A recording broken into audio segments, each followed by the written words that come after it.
Bless your heart, whoever just said that. And then I caught it. Anyhow, welcome to our last class.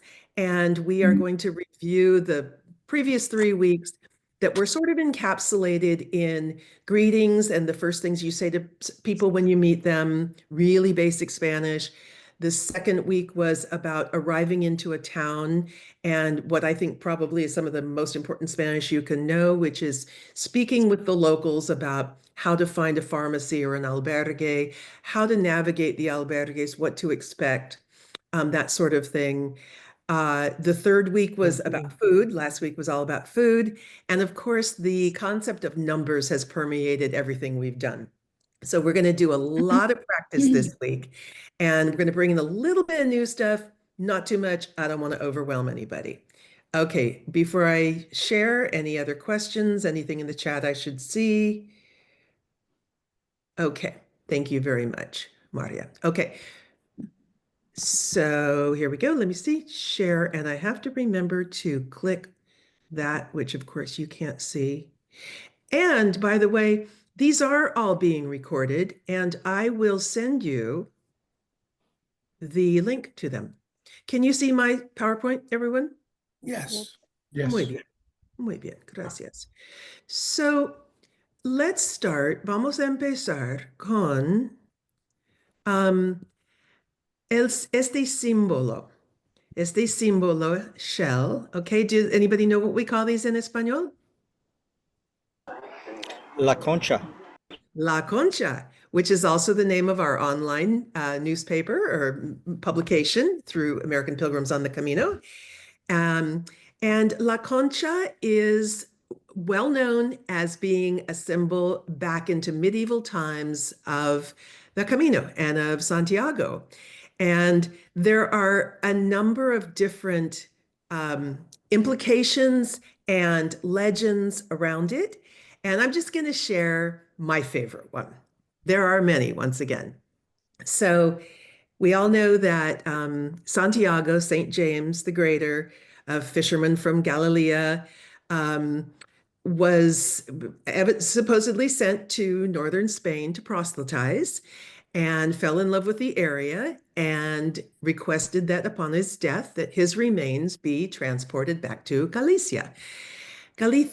And so after his death, indeed, they placed his remains in a ship that had no captain and no rudder, but still made it to the coast of Galicia.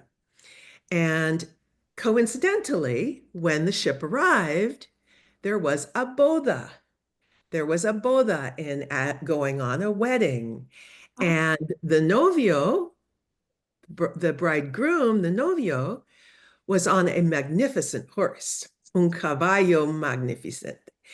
Entonces, the caballo, upon seeing the ship, spooked, as we know horses do to almost everything, and went running into the sea, which, if you know horses, they don't tend to usually run toward the thing that they spook on, but we'll let that piece slide. Anyhow, submerging not only the horse, but the groom into the open waters. And then miraculously, they were saved and they emerged from the sea, from the ocean, covered in conch shells, in scallop shells. So considered a miracle, I guess, by many. That's just one of the many legends of how we came to use the conch shell. But we also know that, of course, the conch shell directs us to Santiago, represents the many routes that converge into the one place that we're all going.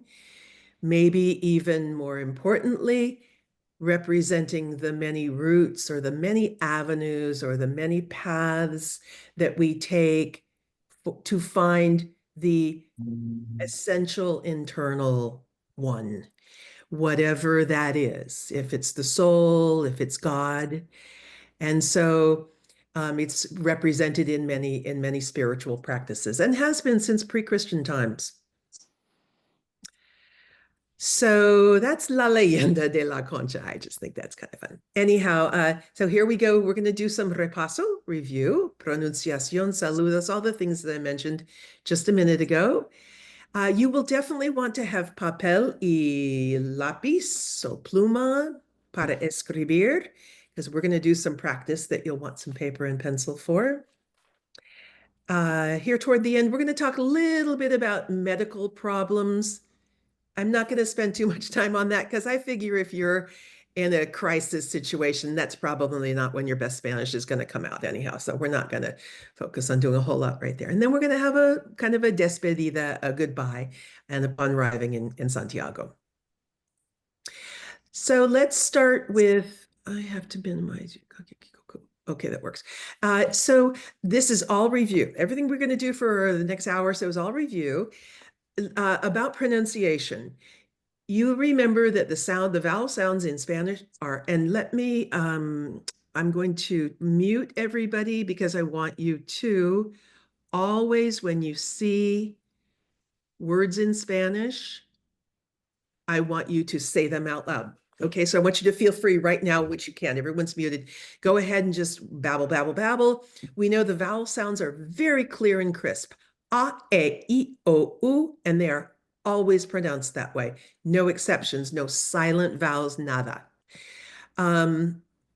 So if we want to produce the sounds ka, ke, ki, ko, ku, and we just put a C in front, unfortunately, it doesn't work because CE and CI produce the sound se and si. It's soft, as in cerca or hice. Yo hice el camino, I did the camino. Un placer, pleasure to meet you.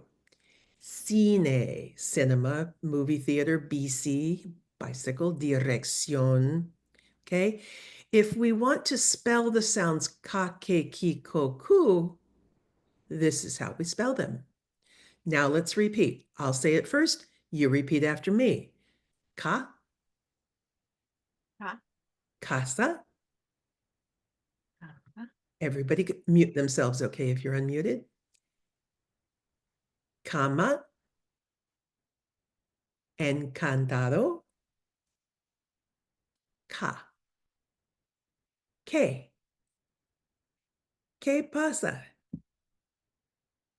Queso. Qui. Aquí. Here. ¿Quién es el rey? 15. 500. Esquina. The corner. Co. Con. Como. Banco. Cu. ¿Cuándo sale el tren? ¿Cuándo? When? ¿Cuánto?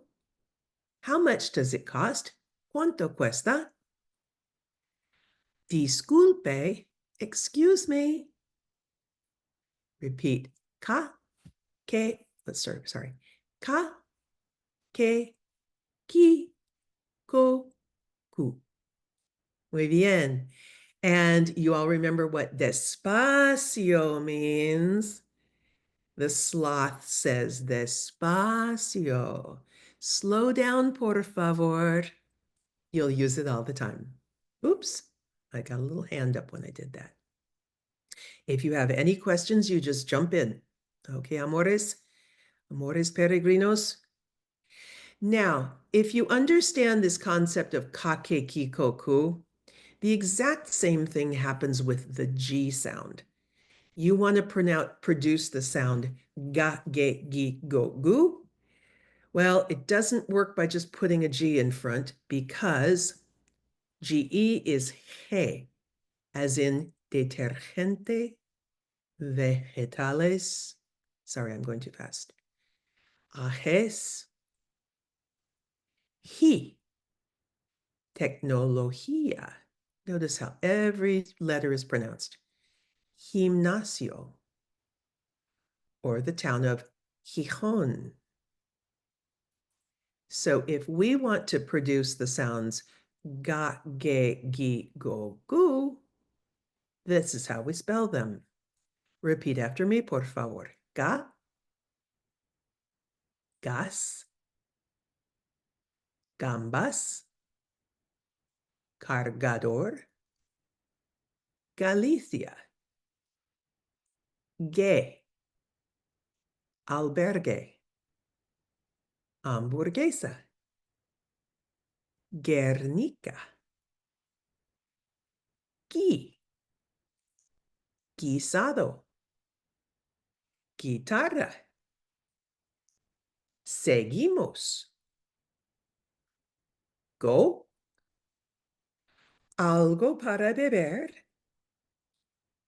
domingo, orbigo. We see a written accent on that O. We want to stress that vowel. Orbigo. Gu, mucho gusto. Pleased to meet you. Yogur, sagun. Just throwing a few things out. Notice we don't capitalize a lot of things in Spanish that are capitalized in English. Days of the week, for example, months. So if you see a capitalized word, it's basically a proper noun. Okay? Go ahead and I want you to answer me out loud at home, even though I can't hear you. If you order a drink con gas, it is what? Carbonated. How would you order it without carbonation? Sin gas. Con and sin, with and without. Okay. Gambas. Do you remember what gambas are? I'll give you a hint. You can eat them. We call them camarones in this part. Shrimp. How about a cargador? You'll have one in your backpack. A cargador? Charger for your phone. Okay. Guisado. You can eat that too. Do you remember? It's a stew of any sort. Seguimos. And lots of different forms of that word. Sigue derecho. Has to do with continuing, going, following. Okay. Algo para beber. Something to drink. Mucho gusto. You know what this is. Pleased to meet you. Okay. Any questions about pronunciation? Feel free to just unmute and jump in. Sally was asking about how to pronounce K or S. Thank you for doing a good job of that. That sounds like John. ¿Qué hora es? And everything is heard. QUE is our K sound. Hora, well, thank you. Then we'll talk about that silent H. ¿Qué hora es? What time is it? Great question, Sally. Here we have a gusano that has nothing to do with anything. Okay. And thank you, John, for getting that question. I think that was you. Speaking of Guernica, how many of you guys recognize this famous war protest piece of art by Pablo Picasso from 1937, following the horrible bombing by German Air Force of the Basque village of Guernica, killing or maiming 2/3 of the 5,000 inhabitants. It was gory. It was awful. Anyhow, this is a beautiful piece of art, and it can be seen in the Museo Reina Sofia in Madrid. It's a magnificent piece. Just a little bit more pronunciación. The J sound is a breathy, throaty kind of. So remember we were telling jokes, chistes last week, and we said ha ha ha. This is how we spell ha ha ha, because that's the sound of the J, ha. So we put a J in front of our vowels, and here's what we get. Repitan clase, por favor. Repeat after me. Ha, he, he, ho, hu. A little bit hard to do it out of context. Okay, repitan clase. Ha ha ha ha. Jamón. Rioja. He. Jesús. Jesucristo. Nájera. He, al ajillo. Ho, ajo, cangrejo, tardajos. U, justicia. Jesus, a common man's name, distinguished from the more famous Jesus Christ, who we call Jesucristo. If you remember what ajo is, you're answering out loud in casa, right? Garlic, then you can see the root of ajillo, a way of cooking with garlic, style of cooking. Okie doke. The H is completely silent. We say hola, hola, hola. We wouldn't say hola, hola. That's just weird, right? So hola, completely silent. So repeat after me, class. Say a, e, I, o, u, a. Hablo español. I, he, helado. I, ego, one of my favorite foods. O, hola, hospitalero. U, huevo. And that brings up this town, which is a lovely town. I loved this town. If you make the H silent and those A's kind of run together, it's pronounced Sagun. Sagun. Okay, preguntas, clase? Any questions on this page? I think I'm going to change topics slightly. So any questions about pronunciation, you can ask anytime, but this is a great time. Okie dokie. Not seeing anybody. Okie doke. Okay, let's go back to our very first thing. So what I want to do, you guys, is this, okay? The Camino is a precious experience. And one of the biggest pieces of it are the people that you meet along the way. And of course, they're, the people from all over the world that you'll talk to as you're walking the path. But they're also those people in the villages who've been living there for 50 years. And you know where I'm going with this, right? You guys, like, picture it if you get tongue-tied and you're like, oh my God, I can't do this. I'm going to say it wrong or something like that. Think about it from the other perspective and imagine, of course, let's say you're in this country and you meet someone who doesn't speak any English at all. And then this person just really works hard and comes up with, hello, my name is Angel. And your heart just goes out to this person. And you just have a connection that's just instantaneous because you respect and honor this person for just trying. And you may giggle and exchange a few lines, but you will take that memory. It's those little memories that are so precious and so that we keep with us. And those occurrences on the Camino are just the enrichment. I can't even begin to describe it. So what I want to do today is, if you haven't already, is help you just narrow down a set of vocabulary that you can be prepared with for your level. As simple as it can be a one or two lines for this situation, one or two lines, and you just know those lines, and that's all you need to know. So take what serves you best. And so here we go. Okay, you're walking down the path. Nobody speaks English. This guy says to you, hola, me llamo Rafa.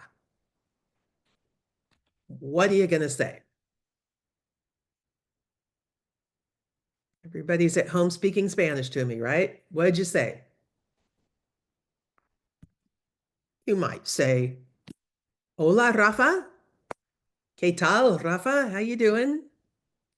Soy Bridget.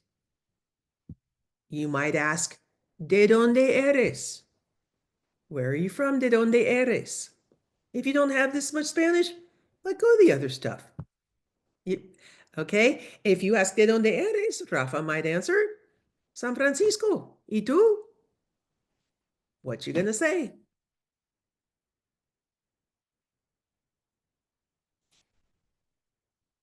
You might say, soy de Irlanda originalmente, pero vivo en Australia. And by the way, let's talk about pronunciation. You pronounce every single letter, okay? Australia. Okay? Muy bien. So, essential first encounter vocabulary, in my opinion, is mucho gusto, pleased to meet you. You're seeing words in Spanish. You are saying them, aren't you? Thank you. And someone says, mucho gusto, pleased to meet you. You can answer, igualmente. Encantado. I would say encantada. Or un placer. Likewise, enchanted, it's a pleasure. Lots of other things. El gusto es mío. There are a lot of options, okay? Someone asks you, ¿Cómo te llamas? You answer, Me llamo Sofía. Soy Bridget. They ask, ¿De dónde eres? Where are you from? Soy de California. Soy de San Francisco. ¿Y tú? And you? The ¿y tú? Is a great thing to know.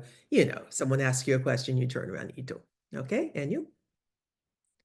I'll assume you'll ask questions if you have them. Okay, now we are going to arrive in a town, and this is, in my opinion, very essential because these are the folks that often don't speak English. Okay, so here are your words to catch someone's attention. You choose the one that's easiest to remember. Just pick one. Okay, excuse me, excuse me, excuse me. Repite. Okay, disculpe, con permiso, perdón. And you want to know, is there a bank nearby? I have no cash. I need bank. Okay. ¿Hay un banco cerca de aquí? You don't even need the de aquí, which means up here. You can just say, ¿Hay un banco cerca? Is there a bank nearby? ¿A qué distancia? What distance? ¿Cómo se va? How do you get there?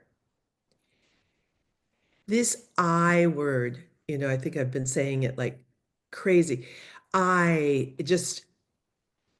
eliminates having to know verb conjugations, having to know, it just means, are there? Is there a bank nearby? Do you have this? Do you stock this? Okay. Here we go. Do you remember how to say left and right? Ready for left? What is it? Izquierda. Izquierda. How do we say right? Derecha. A la derecha. And then we have this confusing, crazy word, which means straight ahead. Remember that one? Sigue, sigue derecho. I know. Come up with a different word, but oh, I didn't write the language. Okay. Okay, here we go. These old guys, we know these guys, right? We've met them before. Entonces, you run into these guys, you don't speak English, you need a pharmacy. You need a pharmacy. Okay. What's the simplest way you can ask these guys if there's a pharmacy around? I know every one of you guys got this. Disculpe, get their attention. ¿Hay una farmacia? ¿Hay una farmacia cerca? Nearby? And then you can't control what they're going to say. And you don't have to understand all of it. Never have to. Okay. So cerca, no. Who cares what pues means, right? It just means well. Cerca, no. And you're like, uh-oh, there's not a pharmacy nearby. Mm-mm. What do you say next? Simplest thing, maybe? ¿Dónde está? Where is it? Where is one, right? And then he says, ay, quizás unos 3 kilómetros. You're like, whoa. Despacio, por favor, señor. Quizás 3 kilómetros. Okay. Quizás just means maybe. But like, you don't have to understand that. You just want the essential stuff, right? 3 kilómetros. Okay, so now you know that it's 3 kilometers away, but like, okay, ¿en qué dirección? You still got to ask at least one more question, right? What's it going to be? How do I get there? ¿Cómo se va? Great question. Don't try to think of it literally. I mean, literally, it means how does one go? Okay, but just learn it as a phrase. ¿Cómo se va? ¿Cómo se va? How does one get there? Now, well, sigue derecho en el camino hasta llegar a Castro Jerez. En el centro a la izquierda hay una farmacia. You're like, what? Señor, despacio, por favor. Despacio. Ah, sí, señorita. Ok, sigue derecho en el camino hasta llegar a Castro Jerez. En el centro, a la izquierda, hay una farmacia. And you kind of got, okay, Castro Jerez is coming up, in there on the left, pharmacy. You got it. You got your information and you commit. And these guys, the conversation will stay with you forever. Okay, before we go to the market, any questions out there? There is a question about pronunciation of a town in chat. Perfect. Chat. Déjame ver.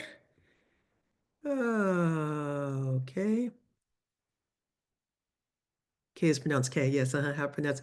Oh, okay. Does everybody see the word that we're trying to pronounce? Boy, you picked a good one in the chat. How to pronounce the town of Sari Ki. Sorry, this thing keeps going on top of it. Sari Kiegi. Sari Kiegi. Sari Kiegi. Ooh, boy, somebody picked a good one. Loretta picked a good one. Oh, I see. John says Sari Kiegi. Yay, John, that was a great answer. Accent on third syllable, yes. Which second syllable from the end is where we tend to place an emphasis unless there's a written accent, and there's a rule about all that. And I can teach it to you if you want to know. Thank you for bringing that to my attention. Any other más preguntas? I love questions. Okay, can't talk into coming up with a question. Okay, vamos al mercado. Mute yourself, por favor, because I want you to answer out loud at home now. Remember this lady, she's messing with her veggies and you need some and you're at the market, okay? Catch her attention.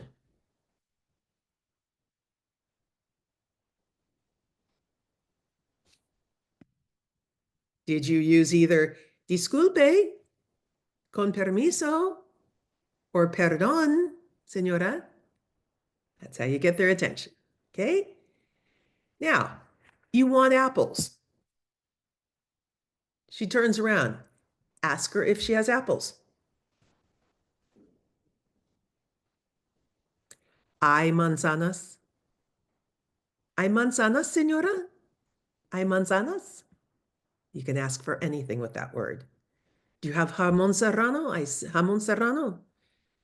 Are there dishes without gluten? Hay platos sin gluten. Okay, you buy whatever. Now you want to ask her, how much is it?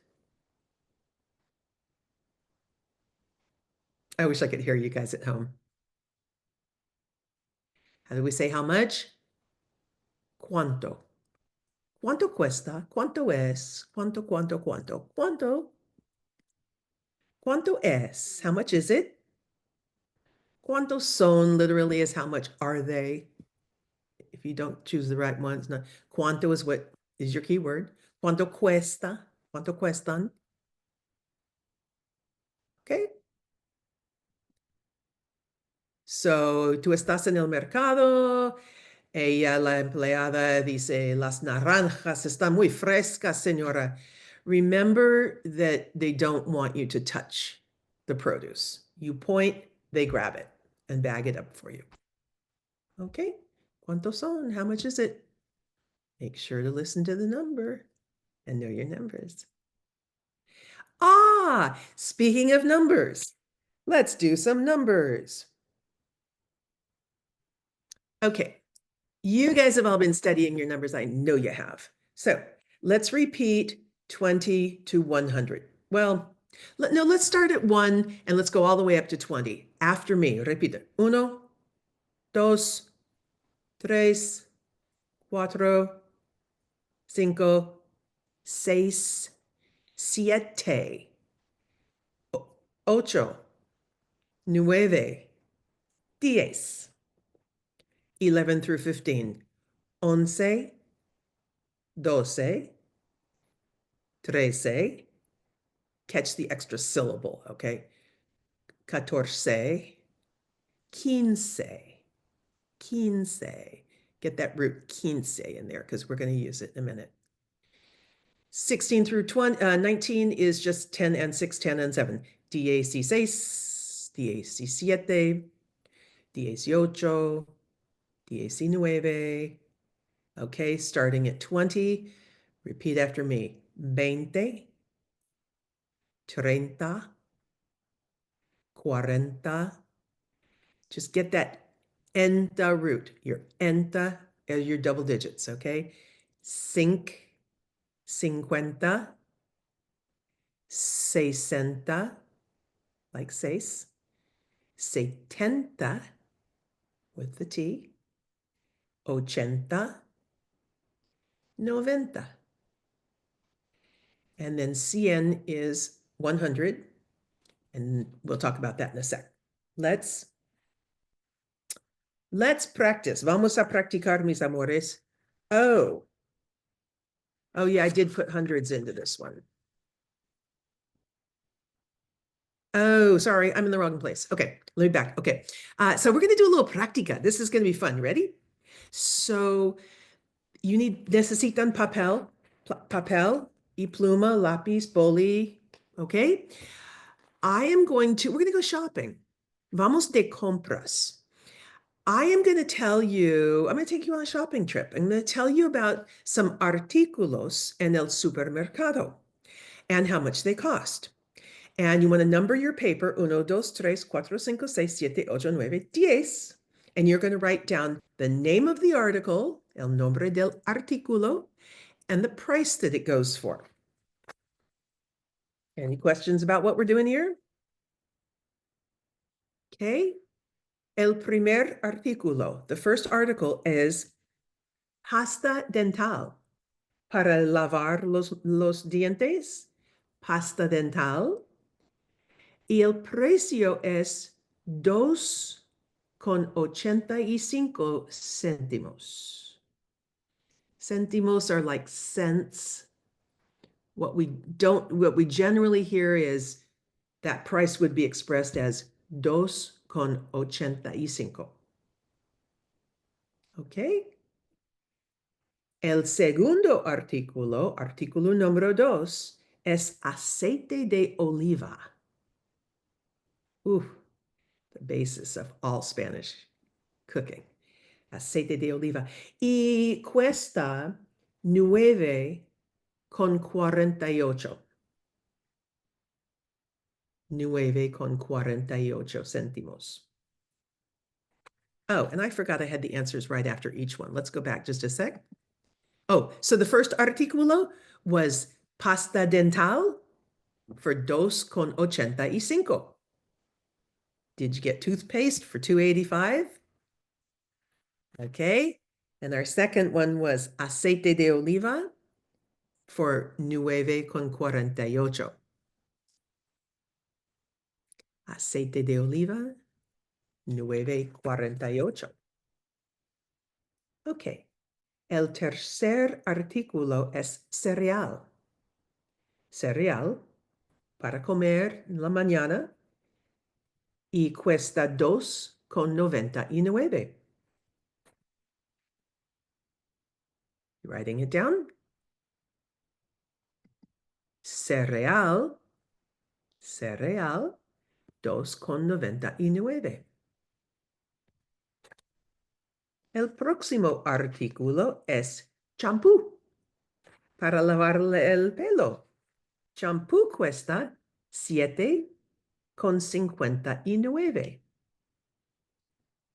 7,59. We have champú para 7,59. Artículo número 5 es jabón. Jabón Dove. La marca es Dove. Jabón. Y el precio es 2,15. 2,15. Jabón Dove 2,15. Artículo número 6 no es jabón, es jamón. Jamón. Y cuesta 5,59. Jamón fresco de cerdo from pork, 5,59.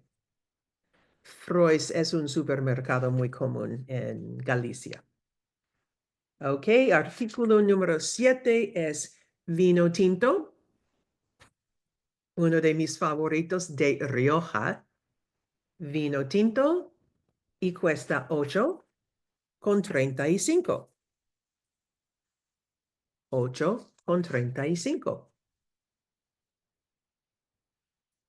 Vino tinto, Rioja, una crianza de 2019, 8,35. Artículo número 8 es una bebida muy popular en España. Se llama colacao. Colacao es una bebida de chocolate muy popular, especialmente caliente o frío, con los niños, pero con todos. Y el precio del colacao es 2,65. 2,65. Colacao, very popular in Spain. Kids all know it, but adults too. 2,65. Dos más. Artículo número 9 es jugo. Jugo de fruta. En España se llama zumo. Zumo o jugo. Y el jugo o zumo cuesta 1,56. €1,56. Ok. Aquí tenemos jugo. What do they have it called here? No sé. Y cuesta 1,56. Y el último artículo, número 10, es bombones. Bombones, ¿ok? Bombones, chocolates. Y se vende por el kilo. So by weight, ¿ok? By the kilo. So un kilo de bombones cuesta 41,40. 41,40. You're like, wow, prices all of a sudden got high. Well, yeah. If you want to buy a kilo, 2.2 pounds of bonbons, okay? And so what you're going to do here in this particular grocery store, this was in a larger city, is necesitas, you need this number, this tecla number, just like we have here. It's your key number that you tell the computer what it is. Anyhow, so remember your tecla number. And then you're going to stick your bombones in the bolsa in the bag. You're going to go over to the scale, okay, to the balanza, balance scale, right? You're going to place the article on the scale. You're going to introduce the number of the tecla that we just saw, and you're going to push OK. What we just read is written right here. In this particular case, I was buying an apple.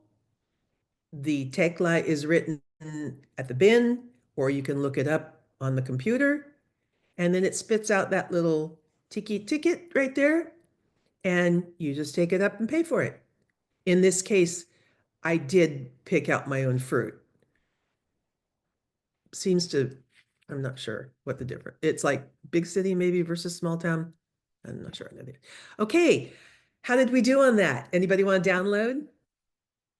It's the first time I've ever done that.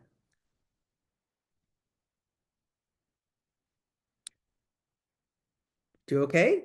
Is it hard? Easy? Ooh, quiet audiences scare me. Okay. Okay, I'm going to challenge you even more. Are you ready? Now, you're going to hear a native speaker speaking, and you're going to hear a lot of dialogue, and you don't need to understand anything. All you want to know, one thing, what's the price of the fruit? That's all you want to know. There are 4 of them, okay? Cerezas, cherries, uvas, grapes, naranjas, remember the fruit that laughs? Ha ha, naranja. The orange, plátano, a banana, like a plantain, okay? And so are you ready to listen? All you want is just the price. Here we go. Yo como mucha fruta.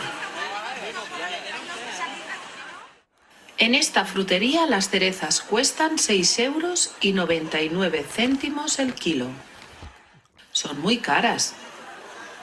No quiero gastar mucho dinero. Me gustan las uvas. Cuestan 2,49 el kilo. El kilo de naranjas cuesta 69 céntimos, pero si compras 2 kilos, cuestan 1 euro. Ahí hay plátanos. Cuestan 1,99 €. Me gusta comprar en el mercado. Okay, I need at least one person to confirm that my sound is coming through. Yes, your sound is Sí, Yep. Excelente. Muchas gracias. Okay, we're going to listen to that little clip one more time. Okay, once again, all you want to know is the price of each one. Yo como mucha fruta.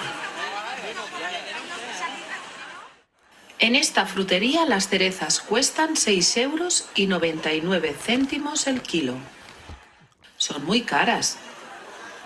No quiero gastar mucho dinero. Me gustan las uvas. Cuestan 2,49 el kilo. El kilo de naranjas cuesta 69 céntimos, pero si compras 2 kilos, cuestan 1 euro. Ahí hay plátanos. Cuestan 1,99 €. Me gusta comprar en el mercado.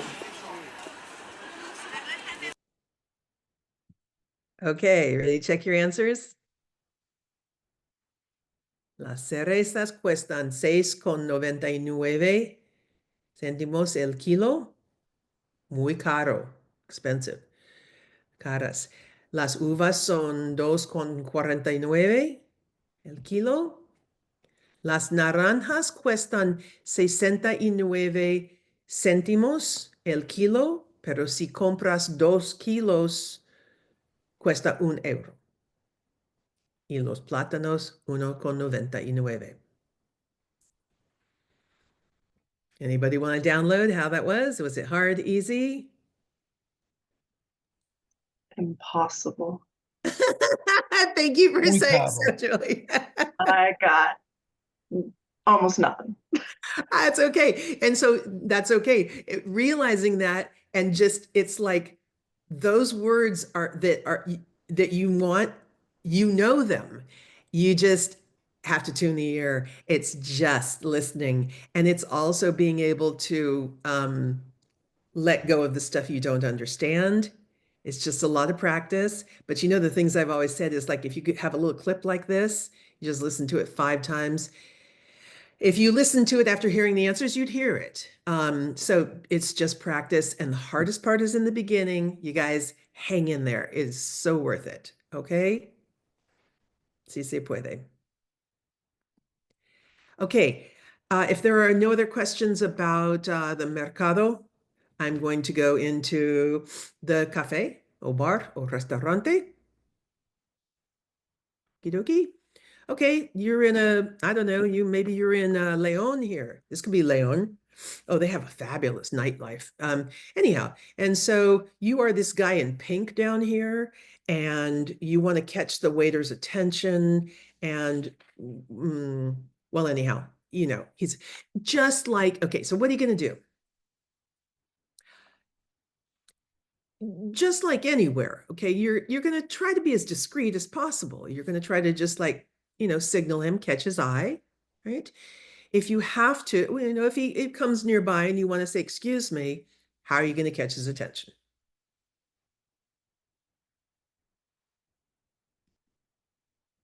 Disculpe, con permiso, perdón. Yep, with anyone.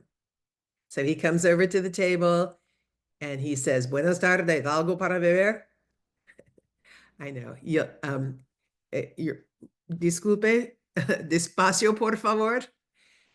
¿Algo para beber? What's he asking?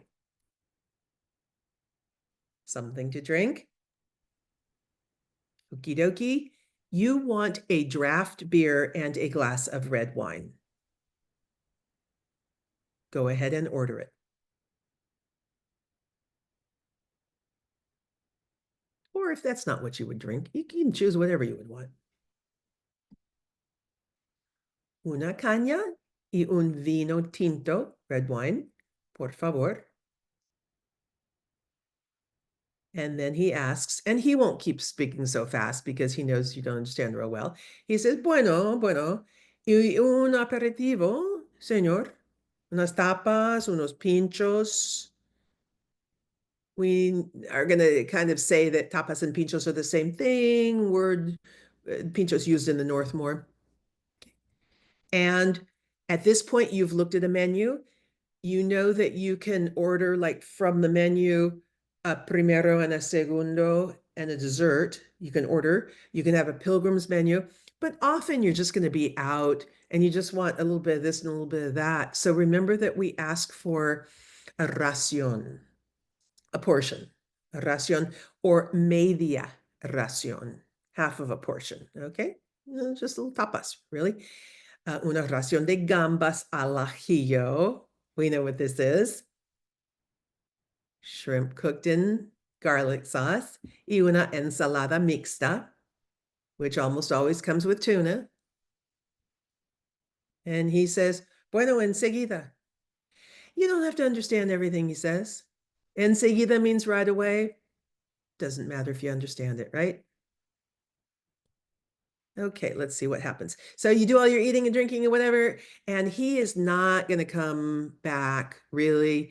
It's a more of a respect for the time that you have with your people. And it's a kind of a desire not to interrupt. And so it's not poor service. It's just that when you're ready for more service or a check, you flag him down. That's just the system, okay?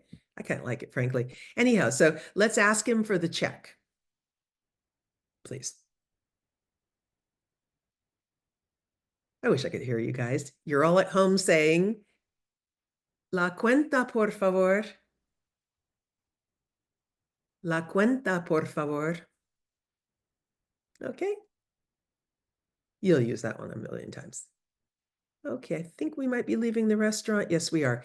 Any questions regarding dining? Vocabulary for such things? How to order menus? So I have a question on ordering wine. If we say una Quinto, as an example, how do they know it's a bottle versus a glass? How essential is ajo? Speak just a little bit louder. Sorry, when we order drink, right? When we just say una, when we know Quinto, how do they know it's a bottle versus a glass? Oh, excellent question. Excellent question. Uh, I think with this particular language here, you would probably just get a glass, but they might ask you. As a matter of fact, that's very likely they'll ask you, do you want a carafe or a bottle? Yeah, good question. And so, or they'll ask una copa. Remember, a copa is a cup. Yeah, Got it. Thank you. yeah, good, great question. A copa de vino is a glass of wine, but it also refers to like, do you want to go out and have a drink? ¿Quieres tomar una copa? Mhm. Great question. Anybody else? Una caña, that's pretty clear right there. That's just a draft beer. Okay. Okay, love questions. One question, servietas. I was in one town and they were throwing them on the floor. Really? And it was common. It was like Pincho's time. So Ah, everybody was having the wine poured very high. And then as you eat, you use a serviette, you throw it on the floor. I even took a picture of the floor. It was covered with that, but it was, what fun. yeah, it was just their way. I want to go to that town. Do you remember where it was, Mike? It was somewhere in the Basque region. Yeah. It sounds like, oh, yeah. Oh my gosh, those people are so fun. I'm afraid I don't know anything about that, but if anybody else does, please chime in. Oh, Spain has some of the best festivals. I mean, you know about the Tomantino and yeah. Yeah, so great. I can look forward to hearing more about that. Okay, gang, you got to know your question words. I mean, just for obvious reasons, right? Okay. Random words floating in the universe are not the easiest way so just put them in context. ¿Qué es esto? I'm asking, ¿qué es esto? What am I asking? Everybody mute yourself. I want you to answer at home out loud. ¿Qué es esto? What am I asking? What is this? ¿Qué es eso? What is that? Remember one day we spent a bunch of time asking, ¿Quién es el rey de España? ¿Quién es Rafael Nadal? ¿Quién es? Who is? Okay. ¿Cómo? ¿Cómo estás? Okay. ¿Cómo? How? ¿Cómo se va? How do you get there? ¿Dónde? ¿Dónde está? That's just a really common expression. ¿Dónde está? Where is it? ¿Dónde está la flecha? ¿Dónde está el camino? ¿Dónde? Okay. ¿Cuándo and cuánto, easy to mix up, but you know cuánto cuesta. ¿Cuánto cuesta? ¿Cuánto es? And so, ¿cuándo? When? ¿Cuándo sale el tren? When does the train leave? ¿Por qué? Oh my gosh, that was huge. And cuál is kind of used, it means we would say what, but it's when there's a choice of ¿cuál es la fecha? What's the date? Like which of the options is. Okay. Okay, ready? Can you come up with them in Spanish? Ask me, what is something? What is it? ¿Qué es? Ask me, who's the president? Who is? ¿Quién es presidente? Ask me how I am. ¿Cómo estás? Ask me, how do I get there? ¿Cómo se va? ¿Cómo se va? Where's the Camino? Ask me, where's the Camino? ¿Dónde está el camino? When? When does the train leave? ¿Cuándo sale el tren? How much is it? How much does it cost? ¿Cuánto es? ¿Cuánto cuesta? Why? ¿Por qué? And you may know that the answer is also por qué, because, and which is cuál. ¿Cuál es la fecha? Okay. Know your days of the week. You know, it's handy. Repeat after me, por favor. Días de la semana. Here we go. Lunes, martes, miércoles, jueves, viernes. Feliz viernes. Let's do those one more time. Lunes, martes, miércoles, jueves, viernes. Your days of the weekend, repeat after me. Sábado y domingo. Sábado y domingo. So for example, here we have a bus schedule between Arthua and Santiago, and we know that this is lunes hasta viernes, lunes through viernes, Monday through Friday. Here's your schedule. Okay, starting afternoon, we have 1:30, 4 o'clock. Am I doing my math right, you guys? 6 o'clock. Okay. Sábado, and then we have domingo and días festivos, holidays. Lots of días festivos. Watch out for the local ones. Okay. There are no questions. I'm going to move along. Okay. I think most of you guys have probably used euros, but we'll just look at this real quickly. So billete, the word billete is a bill, but it's also a ticket. But anyhow, in this case, these are the billetes de euros that we have. You tell me what denominations each one is. We have a billete de 5 euros. We have one that's 10. Next one is 20. This one is 50. And then we have 100. And if anything comes after 100, it becomes ciento. So a ciento is 100. And if you have two of them, what do you have? 200. Okay. Here we have a 2 euro coin, un euro. You know, then it gets into the little stuff. This is the stuff you leave on the table for the waiter, okay? They are paid a regular wage. Same with taxistas. Remember, we don't tip except maybe if it's a large group or very special, really just some change, okay? Efectivo. You know, these gals that worked in the albergue where I worked last fall, they knew like 5 words in English, and it was like efectivo o tarjeta when they were paying, cash or card. Efectivo or tarjeta, a card. Okay. Cambio impuestos. Remember that on the bills, you'll see IVA, which is the value tax included. Okay. Stop me if you have a question. And you're going to be using the numbers everywhere. So vamos a practicar. Remember that the ATM is a cajero. Much more common than bancos. And banks don't, you know, their hours are crazy. Okay. So we were just talking about the word cien. So 100 by itself, just cien. But if you have cientas plumas, 100 pens, okay. Let's say the hundreds, it's just the number 2 plus hundreds. We have a little bit of irregularity here, but you remember quince, 15, same root. Okay. Siete, set, and set. It's all the same stuff. Nueve, nove. Okay.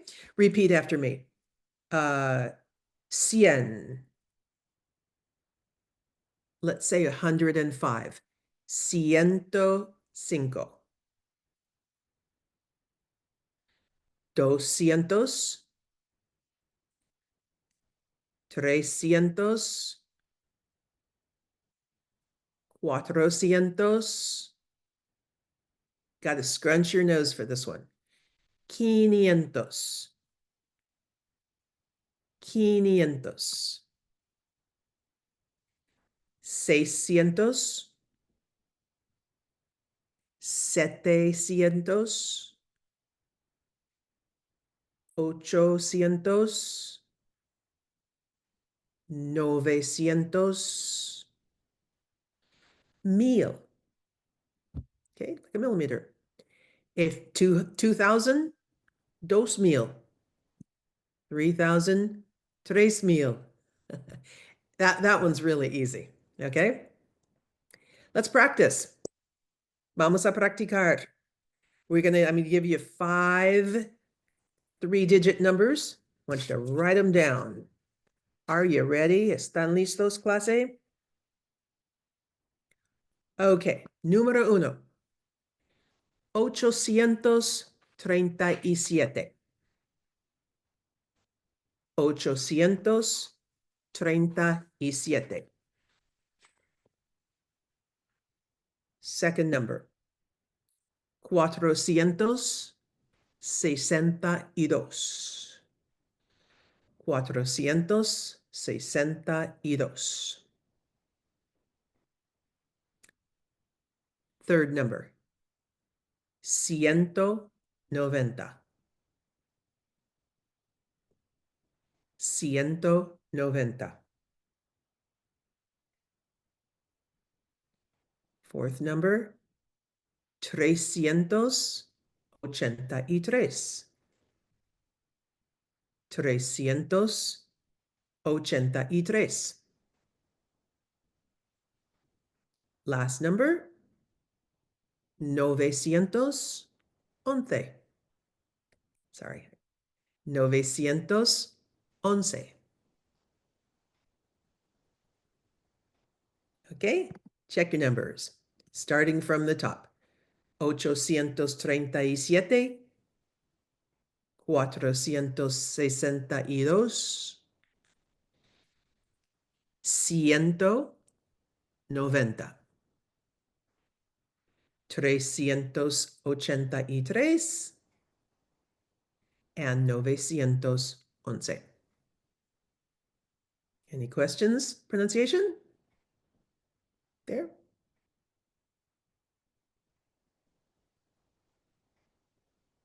Okay, let's do 5 more. 5 más. Ready? They're all 3 digits. First number is 621. 621. Second number is 259. 259. Third number is 515. 515. Fourth number is 146. 146. Last number is 770. 770.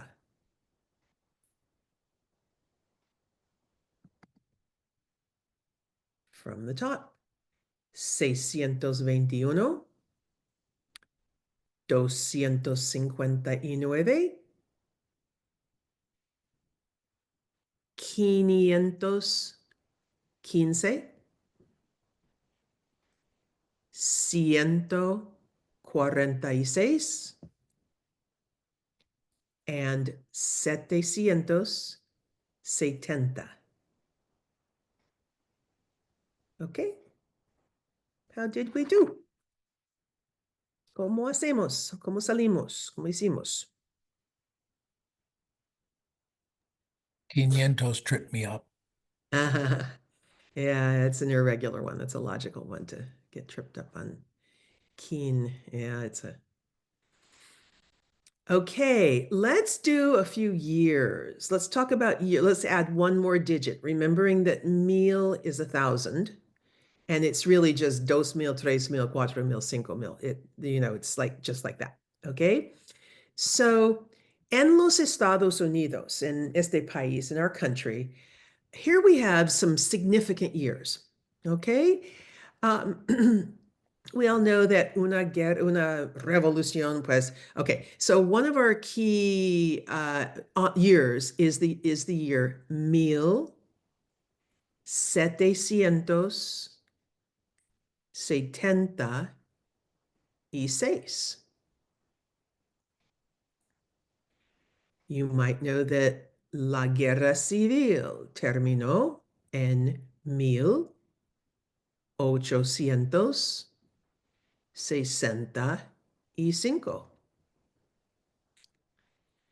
You might remember that we had un desastre económico en 1929.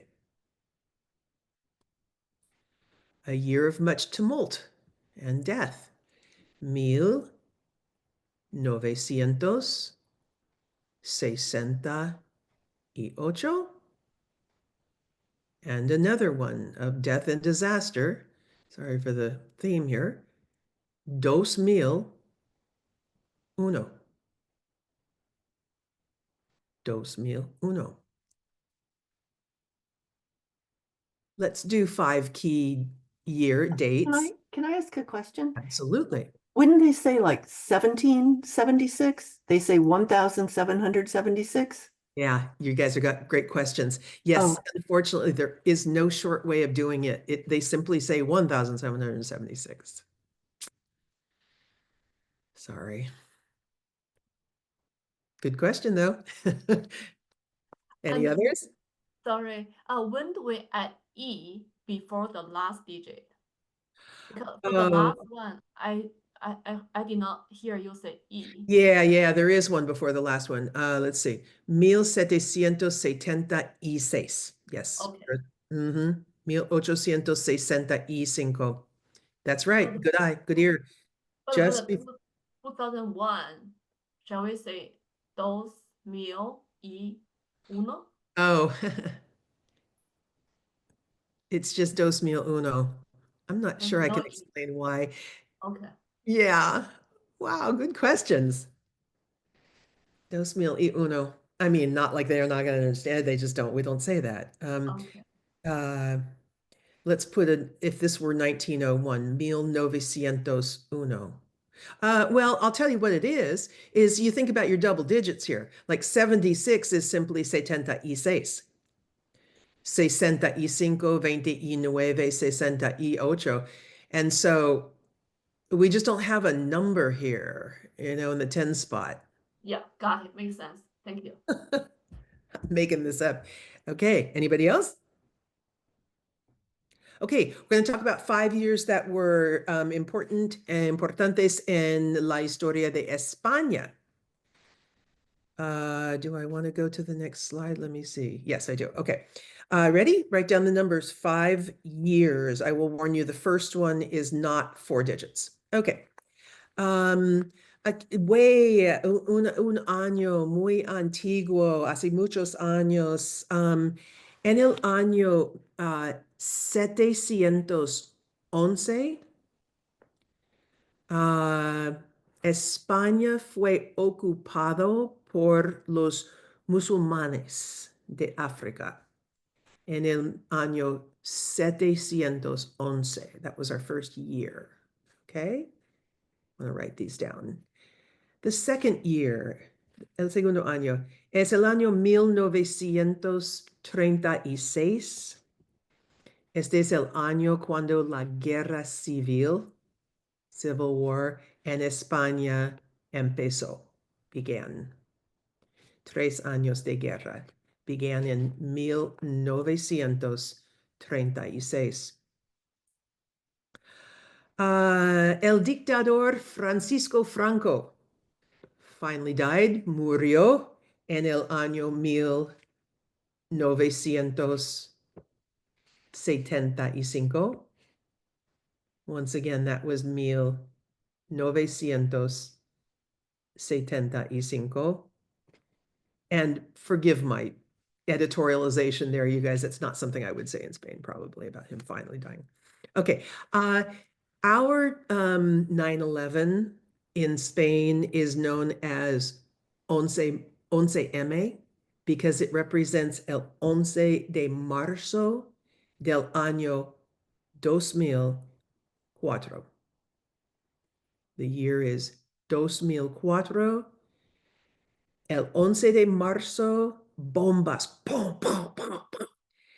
Bombs killed 193 personas en la estación de trenes se llama Atoche. There were a number of bombs that went off that day, but it's like our 9/11. It's their 11M. And the final one, let's go for 2010. España ganó la Copa Mundial de Fútbol.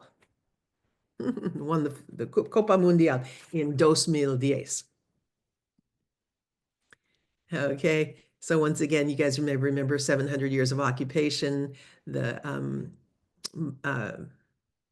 musulmanes that occupied Spain starting in 711. Spanish Civil War began in 1936. Francisco Franco died in 1975. Spain's 9/11, they call it 11M because it was the 11th of March in 2004. 193 people and killed and more than 2,000 heridos, injured. Awful day. And 2010, España ganó la Copa Mundial. Yay. Questions about how to say a year? Okay, let's change topics a little bit here. Albergues, or where you're going to stay. So they come in every shape, form, and fashion. Here's a very typical looking dormitorio of an albergue. Here's one that I liked a whole lot that didn't have the bunk beds. Here's the front of an albergue. This is an albergue. It was the cutest thing. There were all these animals wandering around. I loved it. But anyhow, this is a pension. So a private room, shared bath down the hall. You know, they don't cost really much more than many albergues. This is a convent. I was traveling with two other women, and we had private rooms, each one of us with a private bath in this convent. Oh, it was right near Irache, you know, the place with the free wine. And it was lovely, and the prices were very reasonable. And the experience of having dinner with the nuns and going to Vespers, precious. It was precious. Okay. Anyhow, why am I doing that? Oh yeah. We're talking about lodging. Anyhow, just going to kind of go through a few things here real quickly. I'm not going to really teach this to you so much more than just expose you to it. Lavar is the verb to wash, and secar is to dry. And so using limpiar, to clean. So using these as roots, lavanderia is a laundromat, lavadora, platos would be a dishwasher, and, you know, lavabo is a sink. So look at your roots, okay? Secar, dry. A sequía is a drought. A secador is a dryer. You could be a hair dryer too. Anyhow, not uncommon to find a lavadora in a lot of the albergues. And let me back up and just say, I hope you'll stay in, you'll probably stay in a mixture of places, maybe a casa rural.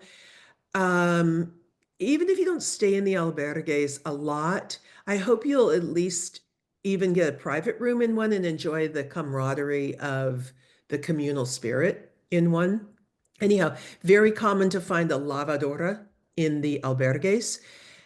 Less common to find secadoras, and Spain hasn't really perfected the drying clothes concept. Sorry, I don't know exactly why or what, but anyhow, jabón, soap, detergente.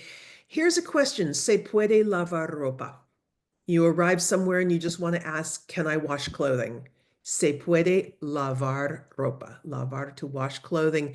Se puede is like the I question. It just means can one? And it can be used just anywhere. Se puede sentar aquí. Can I sit here? Se puede comer. Can I eat? Se puede anything. So that's a really, you might want to, put that on your list of things to learn. Remember, si se puede? Chavez and this, yes, we can do it. Si se puede. It can be done. Okay.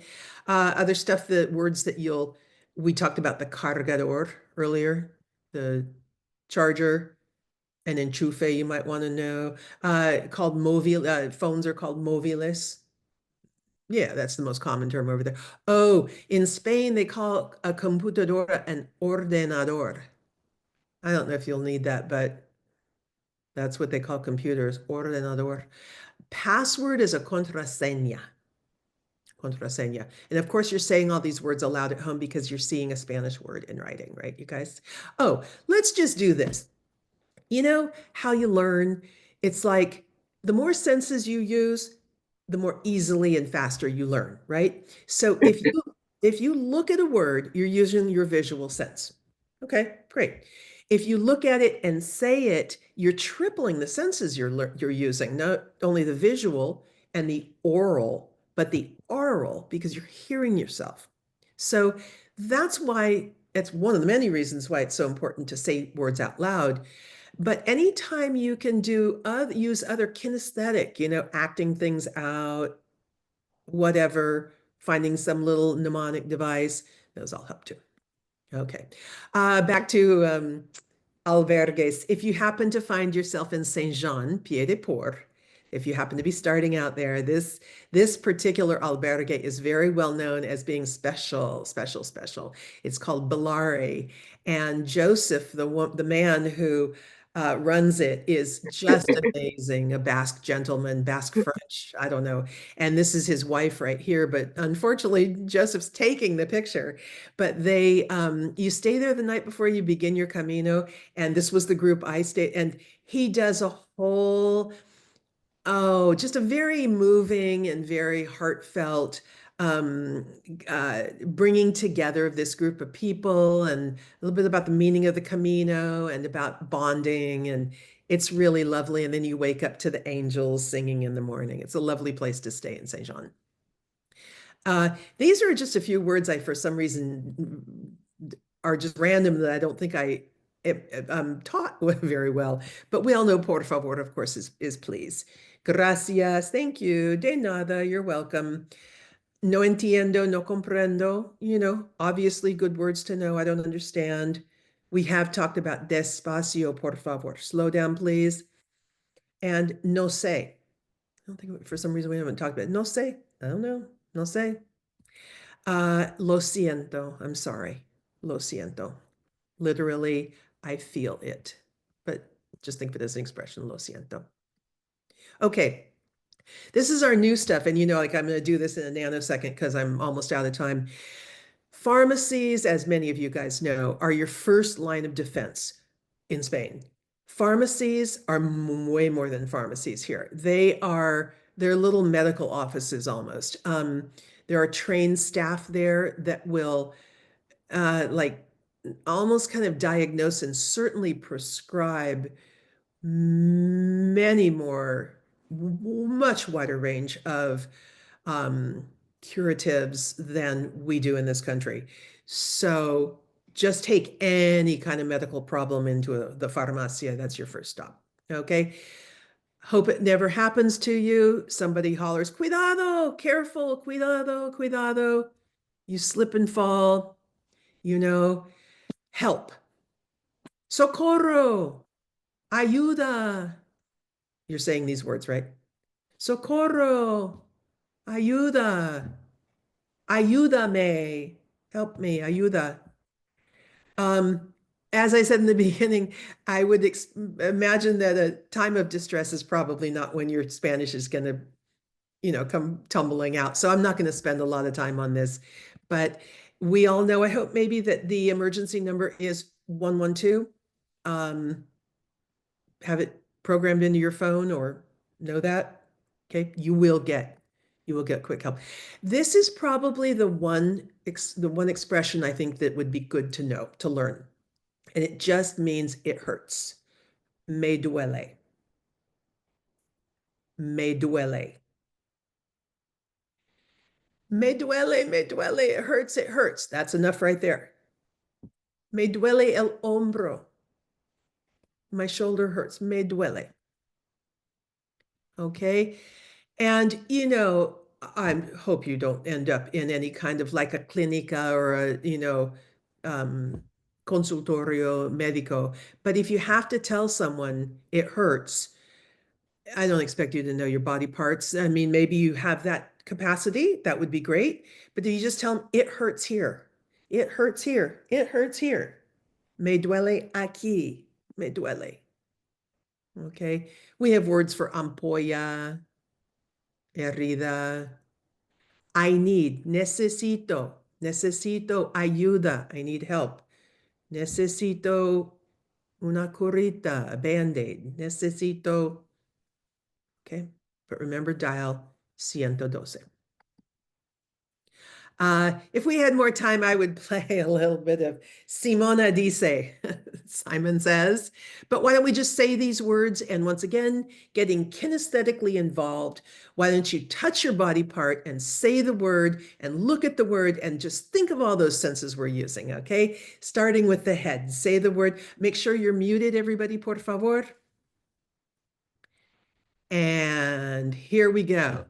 Looking, touching, speaking, listening. Cabeza, cabeza. Ojos, ojos. Nariz, nariz. Cuello, cuello. Brazo, brazo. Un abrazo is a hug. Brazo. Cintura, center. Estómago, estómago. Cadera, cadera. Pierna, pierna. Tobillo, whoops, tobillo. El pie, el pie. I always like to, if you look at words, I like to look at the fact that the leg grows out of the foot. La pierna grows out of el pie. Okay, let's come back up to the top again. Let's do the hair. El pelo, el pelo. La oreja, la oreja. La boca, la boca. El hombro. Hombres tend to have bigger hombros. Sorry, that's a generalization, but okay. Hombro, el pecho, el codo, and a little bit of slang in Spanish is if somebody looks at you and they kind of signal, they indicate somebody over there and they go, they're saying, he's cheap. Él es muy codo. Okay, la mano, rare feminine word that ends in O. Los dedos. And by the way, toes are dedos del pie. Where are we? La rodilla. La rodilla. Okay. Questions on the body parts? Okay, I want you to tell me that your head hurts.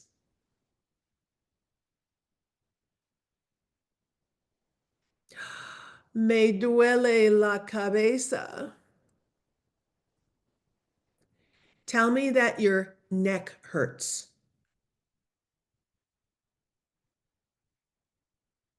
Me duele el cuello. Tell me that your elbow hurts. Me duele el codo. Tell me that your knee hurts. Me duele la rodilla. And now we're getting into the more likely ones, right, gang? Tell me that your ankle hurts. Me duele el tobillo. Hope you never have to use them, gang. Any preguntas?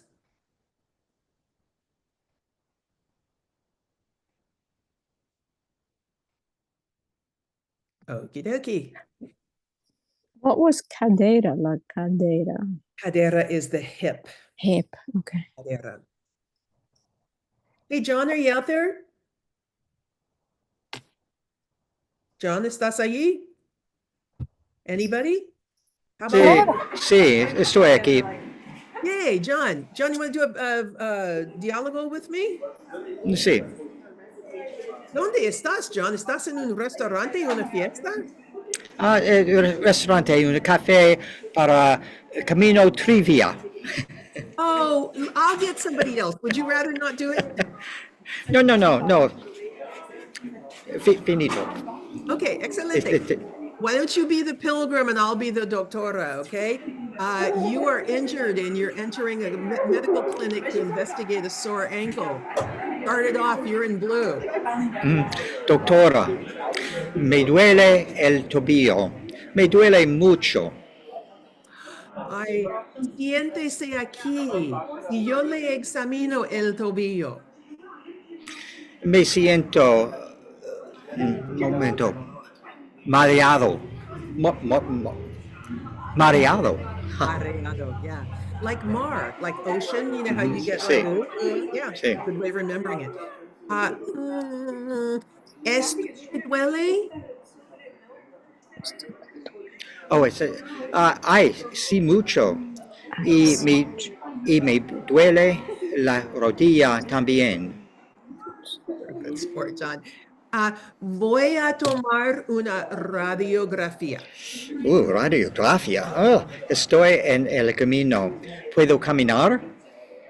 No sé. Voy a examinar las radiografías. Un momento, por favor. Tudum, tudum, tudum. Oh, no es grave, pero usted necesita descansar unos días y tomar estas pastillas. Sí, entiendo, gracias. Yo voy a disfrutar de esta ciudad hermosa. Buena suerte. Perdón, buena idea. Buena suerte y buen camino. Gracias, doctora. John, go back to your trivia. You're a great sport. Thank you. Can I have a quick question regarding Absolutely. the iPhone keyboard? I have the Spanish keyboard, but I don't know how to write a question mark upside down. And how do I get accent other than N? Charlotte, are you on a Mac or a PC? I'm on a phone, iPhone, Oh, because that's the only thing I'm bringing I with me. can't. I'm afraid that's out of my pay grade. Yeah. Anybody know? No. I'd Google it. Okay. Sorry, I don't know off the top of my head how to do it on a phone. Yeah. Any other preguntas? Okay, just because of time, I'm going to, you'll get all this. And so, this is a typical, remember, you don't have to understand everything they say. Okay, you just want your key, me duele, right here. Okay, there's your key, me duele aquí. Everybody mute if you would. Everybody mute if you would for just a moment, and then we're going to all unmute for a moment. So, they might ask you, ¿Qué le pasa? What's going on? These are things they will say if an analysis, a prueba, a test, receta, which is also a recipe. Grave is our word for serious. So no es grave, it's not serious, no se preocupe. Don't worry about this stuff, but you want to be able to say me duele aquí. If you are allergic, soy alérgico. Soy alérgico. If you identify as female, soy alérgica. Soy alérgica. And then no, obviously, whatever the thing is you're allergic to. I guess that goes without saying, right? Okay. Moving along, if anybody didn't have any, sorry, that was a really short lesson on health. So salud means health, of course. And you know that when someone sneezes, we say salud, right? Like gesundheit means good health, right? And then, of course, we also use salud. That's how we toast. Es como brindamos, ¿verdad? Salud. So you're all saying that word with me, right? Salud. Cheese. Gracias. Okay, I'm almost going to skip over this. I kind of almost debated about whether even to put it in or not. I think of the Camino as being one of the safest places in the world. I've never had any issue whatsoever with anything, but sometimes somebody wants to, I don't know, you just don't want to walk with somebody. You want to walk alone. You can say prefiero caminar solo. I prefer to walk alone. This is, of course, a little bit stronger if somebody's really becoming a little bit, inappropriate. You can say, leave me alone. Déjame en paz, por favor. Yeah, you won't use these, but basta is a good word. And for any situation where like enough, somebody's pouring you a beverage and you say, basta, that's enough. Very strong, go away. Vete, vete. That's for emergencies, okay? Okay, so we're at the end of the Camino, you guys. And if you're walking the Frances and you're about 40 kilometers before Santiago, you'll be approaching the town of Arthua, and you'll come into the little village, the hamlet of Ribadizo.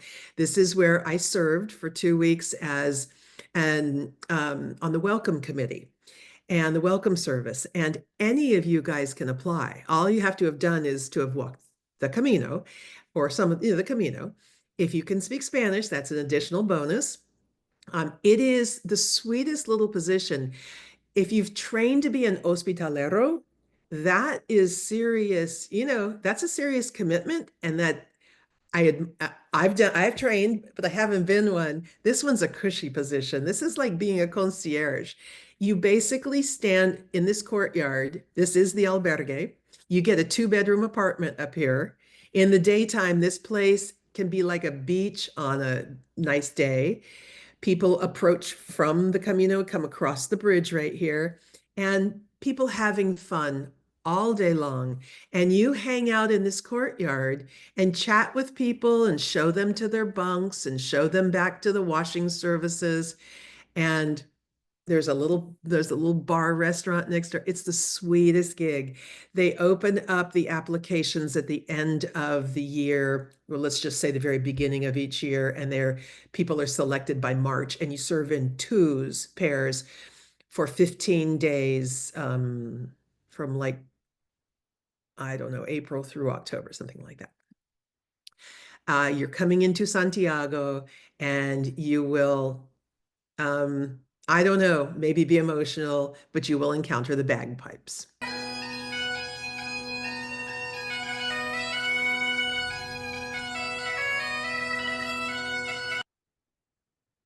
And then you will come out into the Plaza de Obradoiro.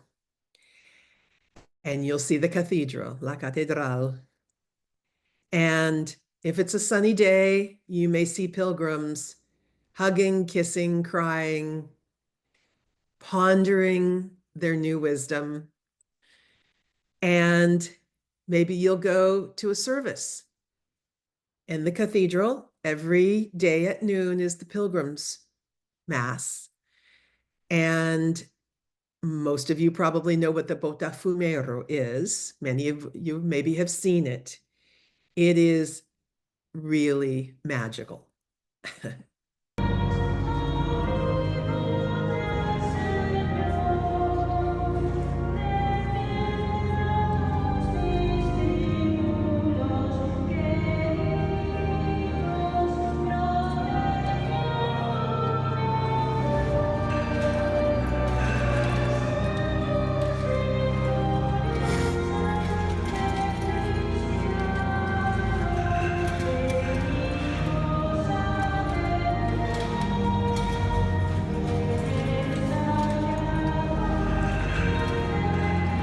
not going to play any more of it because it's embarrassing because I start sobbing. But that censer almost hits the ceiling. And I don't know how to tell you how powerful. I mean, it's just crazy, amazing, cool thing to see. You never know when it's going to swing. Generally, I mean, it's just, you might see it, you might not, but you guys all know that I would assume maybe that churches and cathedrals are set up in the shape of a cross. Okay. And in terms of where you want to sit, I was told this, and boy, is it right. The Botafumeiro swings that way. And so you want to sit on this short cross over here. Those pictures I took, I was sitting just right next to the aisle. Boy, I'll tell you, that thing swung by. It was 2 feet away. If I'd stuck my head off it, it would have taken it off that fast. It's crazy. It's huge. It's just like, anyhow. So yeah, medio dia, todos los días, Botafumeiro. Going forward, words that end in T-I-O-N in English always end in C-I-O-N. It's like a hard, fast rule. They're always feminine. Okay. Lots of cognates. Okay. In Spanish, just, words that end in T-Y often end in D-A-D in Spanish. Sorry, we don't have time to really talk about these too much. The O-U-S words are often oso. The anses are ansias, distance, distancia. Okay, you see the ario words are the ones that end in A-R-Y in English. Classics, your clásicos. Okay. Use mnemonic devices anytime you can. And a poem by Antonio Machado. Caminante, son tus huellas el camino y nada más. Caminante, no hay camino. Se hace el camino al andar. Al andar se hace el camino. Y al volver la vista atrás, se ve la senda que nunca se ha de volver a pisar. Caminante, no hay camino, sino estelas en la mar.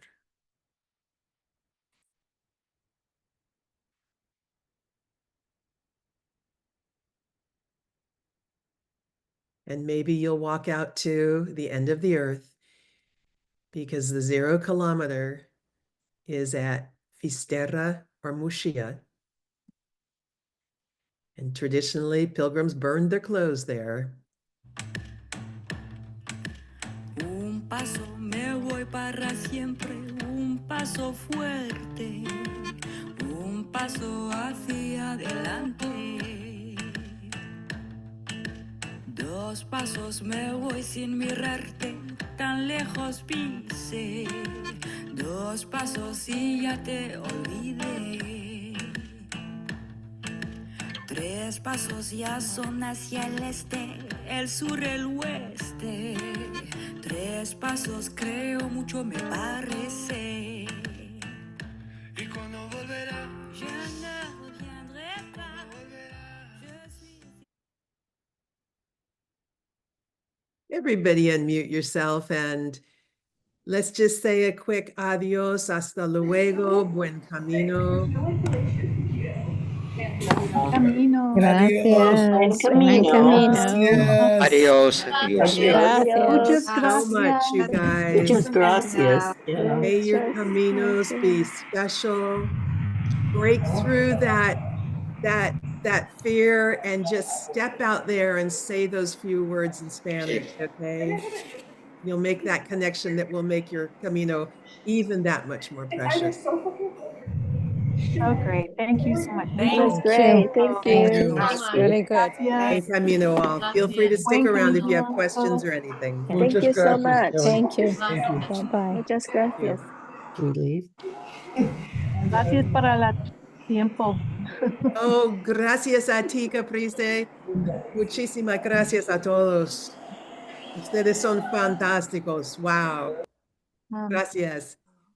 Do you teach other classes? Well, not since I retired from like doing it, as a profession. Okay. I'm going to stop sharing.